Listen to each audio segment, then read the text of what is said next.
구름 속에 떠있는 하늘 위의 도시. 억겁의 시간이 빚어낸 거대하고 신비스런 바위. 유네스코 세계 자연유산이자 중국 불교의 5대 성지인 판징산으로 떠나기로 했다. 대구 공항에서 전세기를 타고 장각의 허화공항으로 입국하여 봉황고성으로 이동한 후 이틀 밤을 묵으면서 봉황고성과 판징산을 둘러보고 장가계로 다시 돌아와 이틀을 체류하는 일정이다. 여행이란 그저 둠과 시간이 남아 유랑하는 것이 아니라 숨가쁘게 달려온 나 자신에게 주는 선물이며 또 지나간 삶을 돌아보고 성찰하는 순례의 길 같은 것이다. 아울러 이순의 나이에도 불구하고 아직 세상의 소리가 불편하고 거슬리는 것은 마음의 공부가 부족한 탓일 텐데 이번 여행을 통해 좀 더 성숙해지는 계기가 되길 기대해본다.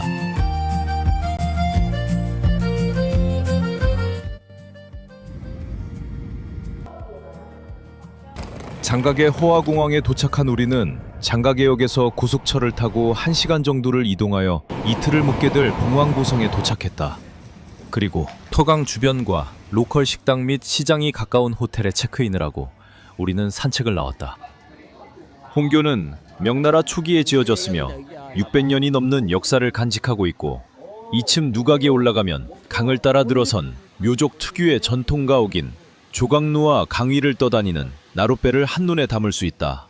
특히 밤이 되면 다리 전체에 화려한 조명이 켜지는데 강물에 비친 홍교의 모습은 봉황고성 여행의 하이라이트로 꼽힌다고 할 수 있다.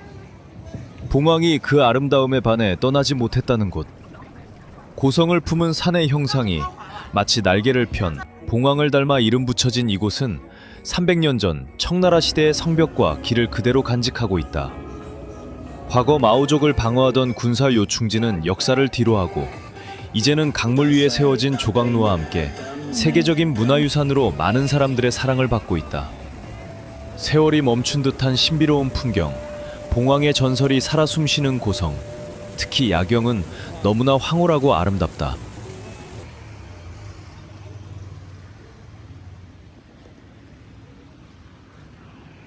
이곳은 후난성 서북부 지역으로 꾸이저우와 충칭과 접경하고 있다. 공식 명칭은 상시, 토가족 묘족 자치주로 소수민족의 음식들이 즐비하다. 우리는 현지 렌트카 기사가 추천해준 토가족 전통 음식점에서 식사를 하고 내일 판징산 관람을 위해 일찍 휴식을 취했다.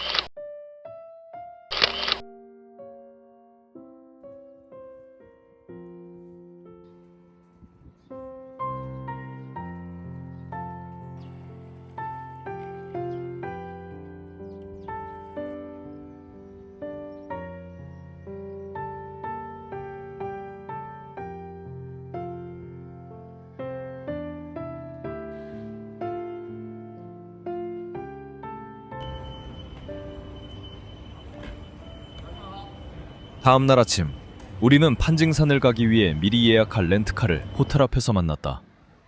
렌트카는 택시를 이용하는 것보다 비용은 더 비싸지만 편의성이나 시간 절약을 위해 어쩔 수 없는 선택이었다. 우리는 시내에서 간식과 과일을 산 다음 판징산을 향해 출발했다. 판징산까지는 대략 1시간이 소요될 정이다. 이 항루이 고속도로는 항저우에서 운남 루이리까지 연결되는 고속도로이다. 우리는 판징산이 위치한 퉁런 방향으로 가서 판징산 동톨게이트로 빠져나가게 된다. 판징산을 향하는 장커우 지역은 노란 유채꽃이 막 피어나기 시작하여 3월 말이면 절정을 이룬다고 한다. 또한 텅안이나 안순 지역이 해마다 이맘때면 유채꽃의 향연이 펼쳐진다. 내국인은 신분증, 외국인은 여권으로 등록하고 안면 인식도 같이 등록하게 되면 전 구간을 여권으로 스캔하여 통행하게 된다. 매표소를 통과하면 전기 셔틀버스로 15분을 다시 이동하여 케이블카 탑승장으로 이동한다.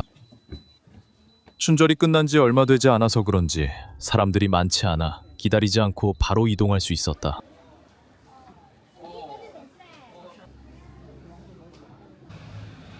이곳에서 케이블카를 타고 다시 15분을 가야 한다. 사람들이 많은 날은 대기 시간을 포함해야 하니 더 걸릴 수도 있다. 케이블카를 타고 가다 보면 판징산의 상징인 홍운금석이 보인다. 홍운은 아침 햇빛이 비칠 때 봉우리 주변으로 붉은 구름이 감돈다고 해서 붙여진 이름이다. 금정은 불교에서 가장 높은 수행의 경지나 성스러운 삼봉우리를 뜻하며 판징산의 여러 봉우리 중 가장 기이한 형상을 자랑한다. 어제 이 판징산에 폭설이 내려 계단 주위로 아직 눈이 녹지 않고 남아 있었다. 중국의 유명한 산을 가보면 흔히 볼 수 있는 가마꾼들이다. 혼자서도 가기 힘든 계단길을 가마를 메고 간다. 극한의 직업일 텐데 그들은 그 삶의 무게를 당연히 받아들이는 것 같다. 노금정은 홍운금정보다 더 오래전부터 불교 성지로 추앙받아왔기에 붙여진 이름이다. 해발 2494m로 홍운금정보다 약 150m 이상 더 높다. 이곳에서 바라보는 홍운금정은 그야말로 장관이라고 한다. 갈라진 봉우리의 양쪽 꼭대기에는 각각 작은 사찰이 자리 잡고 있다. 한쪽은 과거를 상징하는 석가전, 다른 한쪽은 미래를 상징하는 미륵전이다. 여행객들은 좁은 계단을 타고 올라가 천교를 건너며 과거에서 미래로 넘어가는 종교적 의미를 체험하기도 한다. 이곳은 노금정으로 올라가는 길에 있는 버섯바위다. 판징산에서 가장 유명한 포토존이다. 사람들은 이곳에서 휴식도 취하고 휴대해온 식사를 하면서 주변의 경관을 감상한다. 우리는 준비해온 간식을 먹고 휴식을 취했다. 어젯밤 폭설로 홍운금정이 폐쇄되었다는 안내를 받았지만 육안으로 봐서는 곧 풀릴 것 같은 느낌이 들어 느긋하게 시간을 보냈다.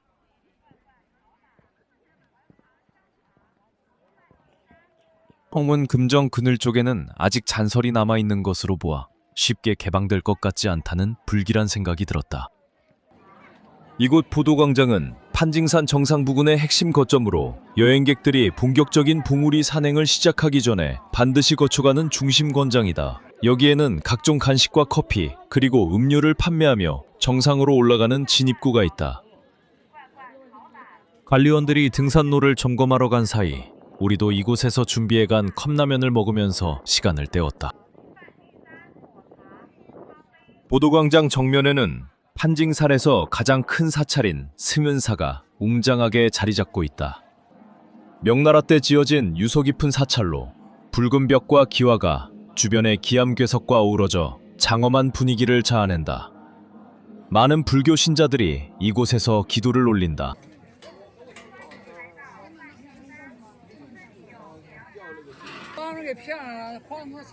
你们看这种冰锥怎么上去嘛，很危险的啊！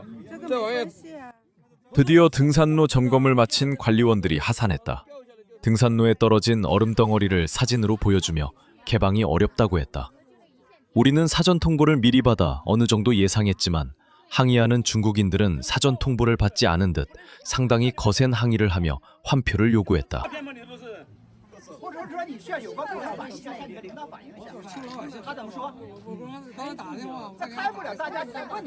한동안 항의를 하던 사람들도 지쳤는지 하나둘씩 하산하기 시작했다. 체력이 약하거나 다리가 불편한 사람들은 자본의 힘을 빌려 편안하게 하산하면서 일행들에게 내려가서 밑에서 기다리겠다며 인사를 하고 먼저 떠났다.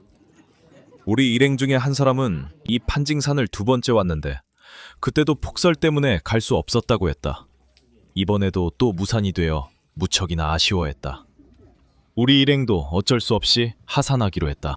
내려오는 길에도 홍은금정의 모습이 너무 웅장하여 자꾸 쳐다보게 되고 발길이 쉽게 떨어지지 않았지만 우리는 다시 봉황구성 숙소로 돌아왔다.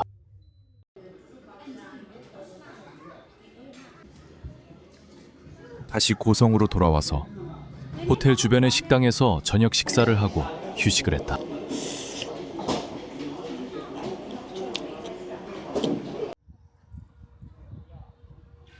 다음 날 새벽, 안개가 자욱한 튜강을 따라 새벽 시장을 갔다.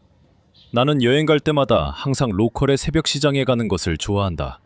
새벽 시장은 현지인들의 삶과 문화, 그리고 일상이 농축되어 있는 듯하여 참으로 많은 것을 보고 느낄 수 있다.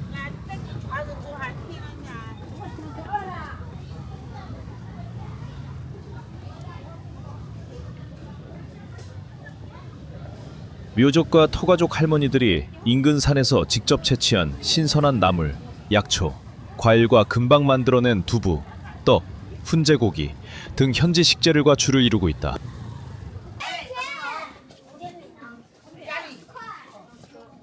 주변에 학교가 있는지 갑자기 아이들이 삼삼오오 바쁘게 걸어가고 있어 따라가 보았다. 고성의 시골 마을이라 이곳 소학교의 분위기는 마치 나의 어릴 적 국민학교 시절로 돌아간 듯한 착각을 불러일으킬 정도로 너무나 흡사했다. 아이들을 따라가 보니 문창각, 소학교, 우리나라로 치면 초등학교가 나왔다. 정문 주변에는 아이들과 부모들로 왁자지껄했다.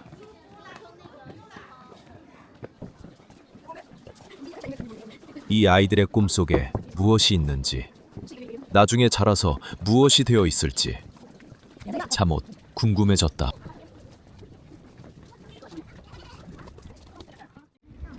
우리는 봉황고성의 일정을 모두 마무리하고 장가게로 돌아가기 위해 봉황고성역으로 왔다. 이 역은 고성에서 북쪽으로 약 8km 떨어진 곳에 위치해 있으며 묘족의 전통 가옥을 미학적으로 재해석하여 지어졌다고 한다.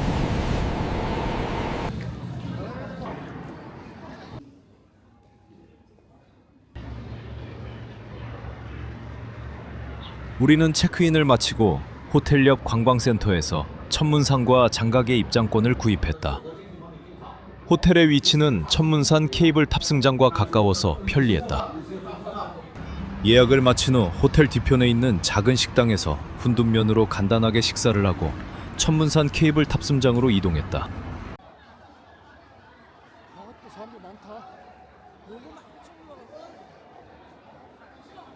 천문산은 워낙 험준하고 높아서 케이블카 외에도 다양한 이동수단을 조합해서 운영하며 여행 코스에 따라 여러 가지 종류로 나누어진다. 우리는 시내 본선 케이블카를 이용하여 천문산으로 바로 이동한다. 이곳의 특징은 시내 탑승장에서 산 정상까지 바로 연결되어 있어 편리하다. 총 길이 약 7,455m로 올라가는 데만 약 30분이 소요되고 시내 건물 위를 지나면서 발 아래 풍경을 감상하고 99급 위의 통천대도를 내려다보며 수직에 가까운 절벽을 오르는 아찔한 경험을 느낄 수 있다.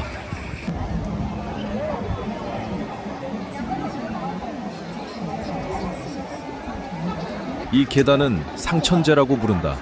광장에서 천문동 입구까지 이어지는 가파른 계단으로 하늘로 오르는 사다리라는 뜻을 가지고 있다. 총 999개의 계단으로 이루어져 있고 중국에서 9는 영원함과 황제를 상징하는 가장 큰 숫자이기 때문에 특별한 의미를 담아 설계되었다고 한다.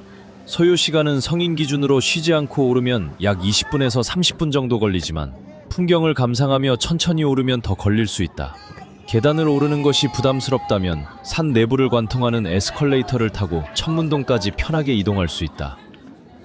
우리는 걸어서 천문동까지 도착했다. 천문동 999계단의 끝에 위치한 높이 131m, 너비 57m의 거대한 천연동굴이다. 세계에서 가장 높은 고도에 위치한 천연 관통동굴이며 1999년에는 경비행기가 이 구멍을 통과하는 에어쇼를 선보여 세계적으로 유명해졌다. 천문동에서 오른쪽 방향으로 가게 되면 천문산 정상으로 가는 에스컬레이터가 있다. 산의 안반을 뚫어 만든 이곳은 총 길이가 무려 897m에 달한다. 세계에서 가장 긴 에스컬레이터로 기록되어 있다. 총 12개 구간으로 나누어져 있으며 바닥에서 정상 부근까지 에스컬레이터를 타고 이동하는 데만 약 20분에서 30분이 소요된다. 천문산 유리잔도를 체험했다. 정상 부근의 절벽을 따라 설치되어 있고 가장 유명한 구간은 귀곡잔도와 연결되는 서쪽 유리잔도이며 길이는 약 60m, 폭은 1.6m 정도이다. 발밑으로 1000m 이상의 낭떠러지가 그대로 내려다보여 마치 허공을 걷는 듯한 공포와 전율을 동시에 느낄 수 있다. 우리는 천문산사를 둘러보고 리프트를 타고 정상 전망대에서 석양을 감상하고 하산하는 경로를 선택했다. 이 사찰은 정상 부근의 평탄한 대지에 자리 잡고 있고 당나라 양식을 계승하여 지어진 불교 성지다. 명나라 때 처음 지어졌으며 청나라를 거쳐 현재의 모습으로 중건되었고 호남성 서부, 즉 상시 지역의 불교 문화의 중심지 역할을 하고 있다.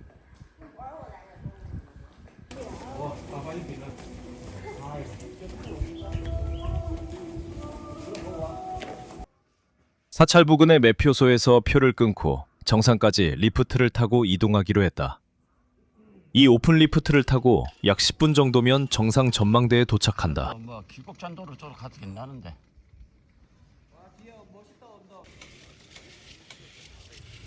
정상에 도착할 무렵 막 석양이 물들고 있었다. 낯선 타국의 고산에서 일몰을 감상한 것도 뜻밖의 행운이었다. 우리는 다시 에스컬레이터를 타고 천문산 광장에서 케이블카를 타고 하산하기 위해 서둘러 이동했다.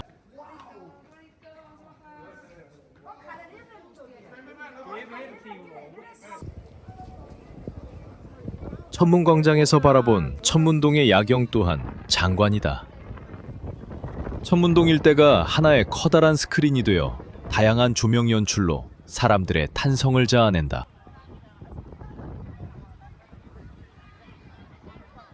야경을 감상하는 사람들이 갑자기 케이블카로 몰리면서 탑승 대기 시간이 길어졌고 우리는 밤 9시가 넘어서 비로소 숙소로 돌아왔다.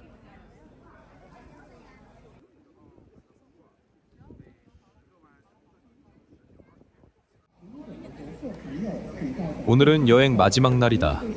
아침 일찍 조식을 먹고 8시경 장각의 국가산림공원으로 이동했다. 첫 번째 코스는 황석채다. 이곳 역시 케이블카를 타고 이동하게 된다. 케이블카를 이용하면 단 5분 만에 정상에 도착하지만 걸어서 올라가면 약 3,800개의 계단을 2시간 정도 올라가야 한다고 한다.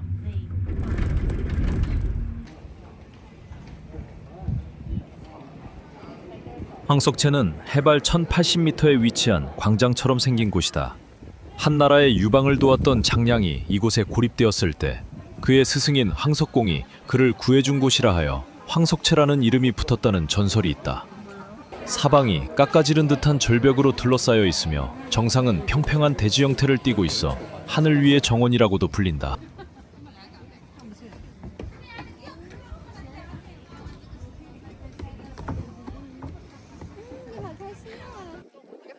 이곳은 특히 원숭이들이 많은데 이 지역의 토종인 미후종이다. 원숭이들은 야생성이 강하면서도 사람에게 익숙해져 있어 주의가 필요하다. 관광객들이 들고 있는 봉투나 가방에 먹이가 들어있다는 것을 귀신같이 알아챈다. 특히 비닐봉투는 먹이로 인식하기 때문에 원숭이에게 뺏기는 것은 순식간이다. 따라서 귀중품을 비닐에 넣어 다니면 절대 안 된다.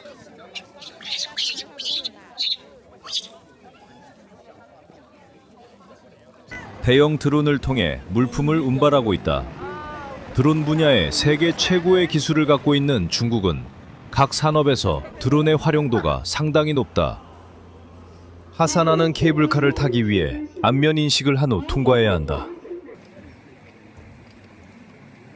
황석채에서 하산 후 트레킹을 위해 잠시 휴식을 했다.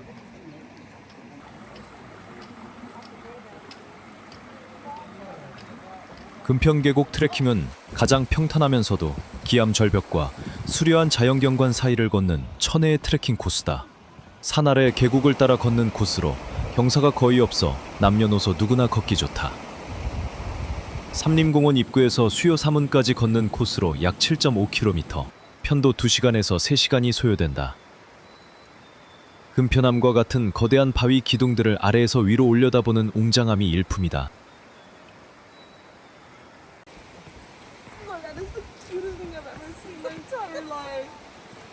이곳도 야생 원숭이 군락지로 지나가는 관광객을 대상으로 먹이 활동이 활발하다. 쳐다보는 눈이 애처로워 간식을 양보하거나 뺏기는 경우가 허다하다.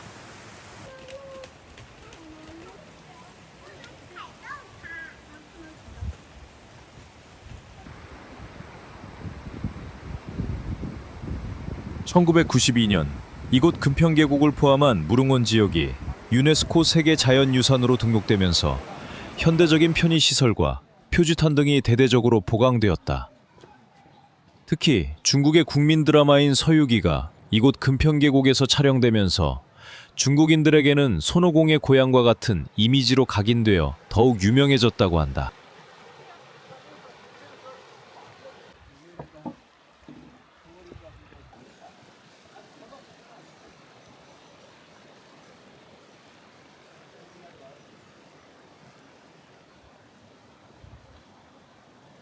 우리는 트레킹 도중 간이 매점에서 간단하게 식사를 한 후 다음 코스인 백룡 엘리베이터로 이동했다.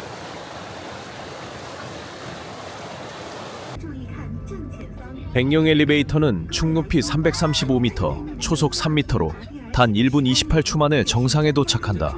하부 154m는 산 내부 수직 터널을 지나며 상부 172m는 노출된 강철 구조물과 유리벽을 통해 외부 풍경을 감상할 수 있다. 원각에는 해발 약 1074m에 위치해 있으며 수직으로 솟은 수천 개의 사암 기둥들이 바다처럼 펼쳐 있다. 황석채가 멀리서 봉우리 숲을 조망하는 곳이라면 원각에는 그 봉우리들 사이를 직접 걸으며 가까이서 감상하는 느낌을 준다. 당나라 때 황소의 난을 피해 이곳으로 들어온 원시성을 가진 장군이 정착하여 살았다고 하여 원각이라는 이름이 붙었다고 한다.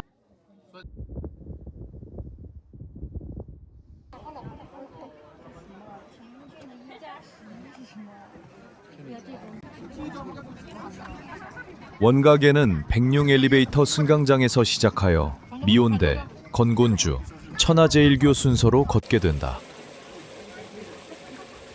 길은 비교적 평탄하며 약 1시간에서 1시간 30분 정도 소요되지만 우리 일행은 이전에 한 번씩 다녀온 경험이 있어 서둘러 하산하기로 했다. 유람을 마친 후에는 셔틀버스를 타고 천자산 방향으로 이동하여 다시 케이블카를 타고 하산하게 된다.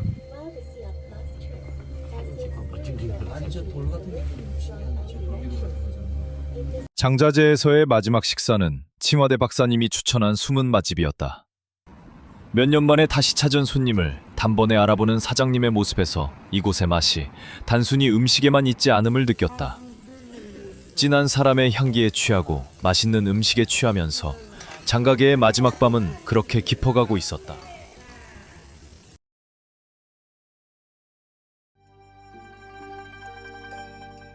披风万丈云间起，旧友重逢酒满杯。莫道旅途多远客，乌龙一曲送君归。 기이한 봉우리 만길 높이 구름 사이에 솟고 옛 친구 다시 만나 술잔을 가득 채우네. 나그네 길 멀다 말하지 마오. 오룡의 노래 한 자락이 그대 돌아가는 길 배웅하리니.